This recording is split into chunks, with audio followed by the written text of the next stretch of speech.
In 2013, Jenny Cochran's sister, Jessie Doyle, was shot and killed by estranged husband, Josh Cavett. So, of course, an anti-gun group thought it had found the perfect person to support them.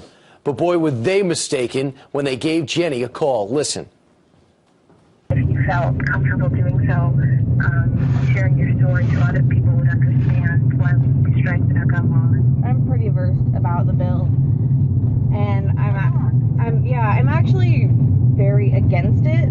I'm very pro-gun, as is Jessie, so I would really hope that you guys don't use her story for anything. Okay. Because the only thing that would have saved her was a gun. Wow. Joining us right now is that very woman, Jenny Cochran. Jenny, so sorry about your sister.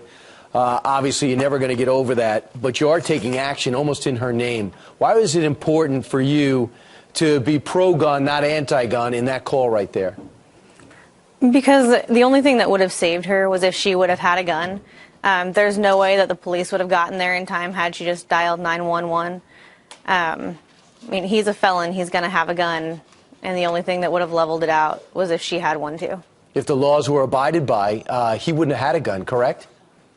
Correct. So he doesn't even, the story really is, why did he have a gun? Not why are there gun laws.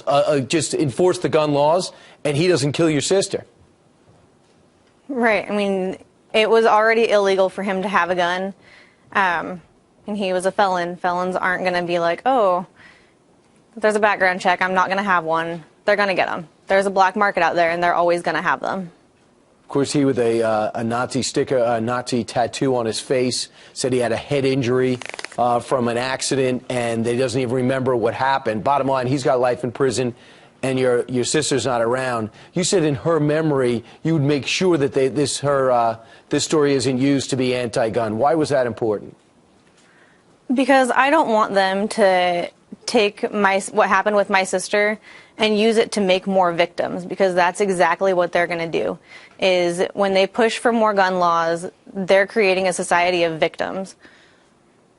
Right, and for you and your family, it's important to make sure you're not used in that case. Were you surprised to get that call? I was kind of surprised with it. I was contacted by a lady over Facebook who asked if she could give my information to Ann, and she told me why. I was very straightforward. I told her how I felt about guns, and I wasn't sure if she was going to take that and decide not to give Ann my number or not, and she did. And so I was kind of surprised when I got it, but at the same time, I'm glad that she called instead of just deciding to run with the story anyways. And Jessie, can you tell me a little bit about Jessie? Yeah, she was a great person. She was a teacher at a cosmetology school. She had two beautiful girls. She was very fun and outgoing kind of person. Everyone loved being around her. Wow. Such a tragedy. Jenny Cochran, thanks so much for joining us this morning. Yeah, no problem.